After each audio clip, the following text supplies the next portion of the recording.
আসসালামু আলাইকুম। আপনারা শুনছেন সর্বশেষ বাংলা খবর। শুরুতে শিরোনাম পড়ে বিস্তারিত। হাসিনাকে ফেরাতে রাতের আধারে যুবলীগের শপথ, ফেসবুকে ভাইরাল। নিউ মার্কেটে যুবককে গুলি করে হত্যা। সাইদি নিজামীকে যারা জঙ্গি বানিয়েছিল তাদের বিচার হওয়া উচিত। আমরা রাজাকারের সঙ্গে যুদ্ধ করেছি, পার্থ। সর্বশেষ থাকছে সার্জিস আলমের অস্ত্রোপচারের সিদ্ধান্ত। এতক্ষণ শুনছেন সংজ্ঞা নাম, এখন বিস্তারিত। তবে তার আগে অনুরোধ থাকবে ভিডিওটিতে একটি লাইক দিন এবং ভিডিও সম্পর্কে আপনাদের গুরুত্বপূর্ণ মতামত কমেন্ট করে জানিয়ে দিন। হাসিনাকে ফেরাতে রাতের আধারে যুবলীগের শপথ, ফেসবুকে ভাইরাল। পতত প্রধানমন্ত্রী শেখ হাসিনাকে দেশে ফিরিয়ে আনতে রাতের আধারে শপথ নিয়েছেন লক্ষ্মীপুরের কমলনগরের যুবলীগের নেতাকর্মীরা। সোমবার ২৭ এপ্রিল দুপুর থেকে একটি ভিডিও সামাজিক যোগাযোগ মাধ্যমে ভাইরাল হয়েছে। ২ মিনিট ৪১ সেকেন্ডের এই ভিডিওতে দেখা যায় প্রায় শতাধিক নেতাকর্মী মুষ্টি হাতে সারিবদ্ধভাবে দাঁড়িয়ে শপথ নিচ্ছেন। এতে কমলনগর উপজেলার ১ নং চর কালকিনি ইউনিয়ন যুবলীগের সভাপতি জহিরুল ইসলাম রিয়াদ ভান্ডারী নেতৃত্ব দিয়েছেন। মেঘনা নদীর তীরবর্তী একটি নির্জন স্থানে এ জমায়েত অনুষ্ঠিত হয়।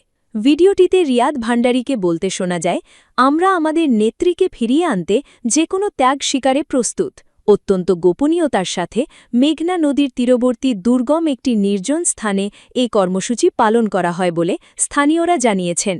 ৫ অগস্টের পর থেকে যেখানে আওয়ামী লীগ ও এর অঙ্গ সংগঠনের অধিকাংশ নেতাকর্মী আত্মগোপনে, সেখানে এমন ভিডিও বার্তায় স্থানীয় জনমনে কৌতূহল ও উদ্বেগের সৃষ্টি হয়েছে। এ বিষয়ে চর কালকিনি ইউনিয়ন যুবদলের যুগ্ম আহ্বায়ক ওমর ফারুক তীব্র ক্ষোভ প্রকাশ করে বলেন, গত ১৫ বছর তারা সাধারণ মানুষের ওপর জুলুম চালিয়েছে।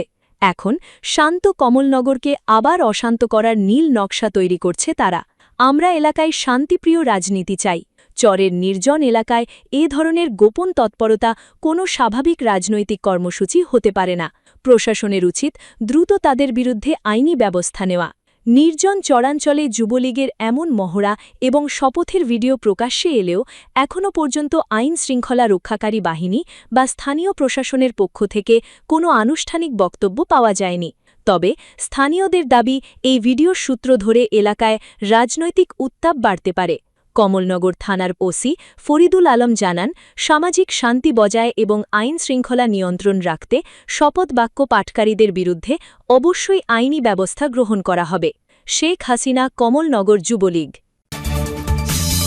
নিউ মার্কেট, যুবককে গুলি করে হত্যা। রাজধানীর নিউ মার্কেট এলাকায় গুলি করে একজনকে হত্যা করা হয়েছে।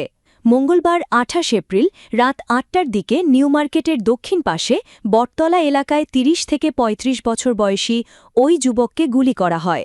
রাত ৯টা পর্যন্ত তার পরিচয় জানা যায়নি। পরে গুলিবিদ্ধ ব্যক্তিকে ঢাকা মেডিকেল কলেজ হাসপাতালে নেওয়া হলে চিকিৎসকরা তাকে মৃত ঘোষণা করেন। হাসপাতালের জরুরি বিভাগ থেকে বলা হয়, নিহত ব্যক্তির মাথায় ও বগলে গুলির জখম রয়েছে। তাকে উদ্ধার করে ঢাকা মেডিকেল কলেজ হাসপাতালে নিয়ে আসা পথচারী শিক্ষার্থী মোহাম্মদ মেজবা রহমান জানান, রাত ৮টার দিকে নিউ মার্কেট বটতলা শাহনেওয়াজ হলের সামনের রাস্তায় দুজন দুর্বৃত্ত মোটরসাইকেল করে এসে ওই ব্যক্তিকে এলোপাথারি গুলি করতে থাকে। গুলিবিদ্ধ হয়ে রাস্তায় পড়ে যান ওই ব্যক্তি। এক পর্যায়ে আশেপাশের লোকজন মিলে তাদের ধাওয়া দিলে তারা মোটরসাইকেল নিয়ে পালিয়ে যায়। যাওয়ার পথে লোকজনদেরও ভয় দেখানোর জন্য গুলি ছোড়ে। তাদের দুজনই ক্যাপ ও মাস্ক পরিহিত ছিল। তিনি আরও জানান, তখন রাস্তায় পড়ে থাকা ওই ব্যক্তিকে দ্রুত উদ্ধার করে ঢাকা মেডিকেলে নিয়ে আসা হয়। তবে চিকিৎসক পরীক্ষা নিরীক্ষা করে তাকে মৃত ঘোষণা করেন। ঢাকা মেডিকেল কলেজ হাসপাতালের পুলিশ ক্যাম্পের ইনচার্জ পরিদর্শক মোহাম্মদ ফারুক মৃত্যুর বিষয়টি নিশ্চিত করেছেন। তিনি জানান, ওই ব্যক্তির মাথাসহ শরীরে একাধিক গুলির চিহ্ন রয়েছে। মরদেহ মর্গে রাখা হয়েছে। নিউ মার্কেট থানার ভারপ্রাপ্ত কর্মকর্তা ওসি মোহাম্মদ আয়ুব বলেন, অজ্ঞাত ব্যক্তিরা কয়েক রাউন্ড গুলি করে পালিয়ে গেছে। মঙ্গলবার মার্কেট বন্ধ থাকায় দ্রুত সময়ে হত্যাকারীরা পালিয়ে যায়। নিহতের পরিচয় এখনও জানা যায়নি।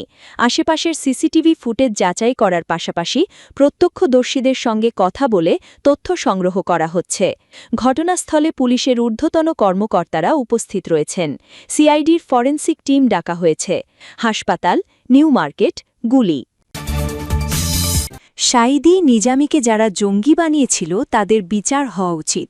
জাতীয় সংসদের হুইপ এম রুহুল কুদ্দুস তালুকদার দুলু বলেছেন, যারা মতিউর রহমান নিজামীকে জঙ্গি বানিয়েছিল, যারা দেলোয়ার হোসেন সাঈদীকে জঙ্গি বানিয়েছিল, এসব সাংবাদিকদের অবশ্যই জবাবদিহি হওয়া দরকার। মঙ্গলবার ২৮ এপ্রিল বিকেলে ত্রয়োদশ জাতীয় সংসদের প্রথম অধিবেশনের ২৩তম দিনে রাষ্ট্রপতির ভাষণের উপর ধন্যবাদ প্রস্তাবের আলোচনায় তিনি এসব কথা বলেন। নাটোর ২ আসন থেকে নির্বাচিত এই সংসদ সদস্য আরও বলেন, সাংবাদিকদের নামে যারা ইতপূর্বে আমাদের চরিত্র হনন করেছেন, আমি আপনার কাছে অনুরোধ করব এসব সাংবাদিকদের বিরুদ্ধে ব্যবস্থা গ্রহণ করে যারা 1-11-এর নায়ক ছিল, যারা 1-11 নিয়ে এসেছিল, যারা বাংলাদেশের সার্বভৌমত্ব নষ্ট করতে চেয়েছিল, বিনিষ্ট করতে চেয়েছিল, যারা ইসলামকে ধ্বংস করতে চেয়েছিল, এসব সাংবাদিকের বিচার হতে হবে। তিনি আরও বলেন, যারা আমাকে জঙ্গি বানিয়েছিল, যারা ব্যারিস্টার আমিনুল হককে জঙ্গি বানিয়েছিল, যারা মতিউর রহমান নিজামীকে জঙ্গি বানিয়েছিল, যারা দেলোয়ার হোসেন সাঈদীকে জঙ্গি বানিয়েছিল, এসব সাংবাদিকদের অবশ্যই জবাবদিহি দরকার। জাতীয় সংসদের এই হুইপ বলেন, আমরা রাজনীতি করি দেশের জন্য। আমার সন্তানেরা আজ ভয়ে রাজনীতি করতে সাহস করে না। যে ভীতির রাজনীতি আওয়ামী লীগ শেখ হাসিনা দিয়ে গেছে, আমাদের সন্তানের সেই ভয়টা আজ কাটানোর সুযোগ হয়েছে। যাদের আত্মত্যাগ, যাদের রক্তের বিনিময়ে গণতন্ত্র আমরা অর্জন করেছি, আমি বিশ্বাস করি তারেক রহমান এবং বিরোধী দলের নেতা শফিকুর রহমান যেটা শুরু করেছেন, আমরা চাই যত ষড়যন্ত্র, যত চক্রান্ত হোক না কেন, ফ্যাসিস্টরা যেন আগামী দিনে এই ষড়যন্ত্রের কারণে সুযোগ না পায়। দেলোয়ার হোসাইন সাঈদী, বাংলাদেশ জামায়াতে ইসলামী। আমরা রাজাকারের সঙ্গে যুদ্ধ করেছি। পার্থ ভোলা ১ আসনের সংসদ সদস্য ব্যারিস্টার আন্দালিব রহমান পার্থ বলেছেন, বাংলাদেশকে হিন্দু মুসলমানে ভাগ করা যাবে না, আমেরিকার রাশিয়ায় ভাগ করা যাবে না। কিন্তু মুক্তিযুদ্ধের ইতিহাস যখন বলতে হবে, তখন কার সঙ্গে যুদ্ধ করেছি? হাওয়ার সঙ্গে যুদ্ধ করেছে মুক্তিবাহিনী? আমরা রাজাকারের সঙ্গে যুদ্ধ করেছি। মঙ্গলবার ২৮ এপ্রিল ত্রয়োদশ জাতীয় সংসদের প্রথম অধিবেশনে বক্তব্য দিতে গিয়ে তিনি কথা বলেন। এ সময় অধিবেশনে সভাপতিত্ব করেন স্পিকার হাফিজ উদ্দিন আহমদ। আওয়ামী লীগ ফিরে আসা নিয়ে আমি একটা পরিষ্কার কথা বলে দিতে চাই। জুলাইকে অস্বীকার করে বাংলাদেশে কোনো রাজনীতি করার সুযোগ নাই। জুলাইকে জঙ্গি আখ্যা দিয়ে বাংলাদেশে কোনো রাজনীতি করার সুযোগ নাই এবং এই বিচার না হওয়া পর্যন্ত বাংলাদেশে কোনো রাজনীতি করার সুযোগ নাই। এদিন দুপুরে কিশোরগঞ্জ ৪ আসনের সংসদ সদস্য বীর মুক্তিযোদ্ধা ফজলুর রহমানের মুক্তিযুদ্ধ নিয়ে জাতীয় সংসদে সরকারি দল ও বিরোধী দলের মধ্যে উত্তাপ ছড়িয়ে পড়ে। সংসদে জামাত আমির ডাক্তার শফিকুর রহমান ফজলুর রহমানের উদ্দেশ্যে বলেন, মাননীয় সংসদ সদস্য মুক্তিযুদ্ধে তার অবদান সবকিছুই বলেছেন, কিন্তু নিজের অবদান বলতে গিয়ে আরেকজনের অবদানের উপরে হাতুড়ি পিটানোর অধিকার কাউকে দেওয়া হয়নি। তিনি পার্সোনালি আমাকে হার্ট করেছেন। রাজনৈতিক কর্মশালা। তিনি বলেন, কোনো মুক্তিযোদ্ধা কিংবা শহীদ মুক্তিযোদ্ধার পরিবারের কেউ জামাতে ইসলামী করতে পারে না, তাহলে ওনাকে জিজ্ঞেস করে করা লাগবে। এরপর জামাত আমির বলেন, এটি আমার নাগরিক অধিকার, আমি কোন দল করব, আদর্শ আমি অনুসরণ করব, এর ওপর হস্তক্ষেপ করার ন্যূনতম কোনো অধিকার রাষ্ট্র কিংবা সংবিধানে কাউকে দেয়নি। আমি এটার তীব্র নিন্দা জানাই। আমার আইডেন্টিটি নিয়ে প্রশ্ন করা হয়েছে, এটা গুরুতর অপরাধ করেছেন উনি। আবার আমার আদর্শ সিলেকশনের ব্যাপারে উনি কথা বলেছেন, এটা তিনি বাড়তি অপরাধ করেছেন। ব্যারিস্টার আন্দালিব রহমান পার্থ, রাজাকার। সরজিস আলমের অস্ত্রোপচারের সিদ্ধান্ত। জাতীয় নাগরিক পার্টির উত্তরাঞ্চলের মুখ্য সংগঠক ও স্থানীয় সরকার নির্বাচন পরিচালনা কমিটির চেয়ারম্যান সরজিস আলমের মূত্রনালীতে পাথর হয়েছে। এ অবস্থায় অস্ত্রোপচারের সিদ্ধান্ত নিয়েছেন চিকিৎসকেরা। মঙ্গলবার ২৮ এপ্রিল বিকেলে এনসিপির মিডিয়া সেলের দায়িত্বে থাকা কেন্দ্রীয় সদস্য ইয়াসির আরাফাত এই তথ্য নিশ্চিত করেন। এর আগে হঠাৎ পেট ব্যথা অনুভূত হলে দুপুর 2:45টায় বাকে হাসপাতালে নেওয়া হয়।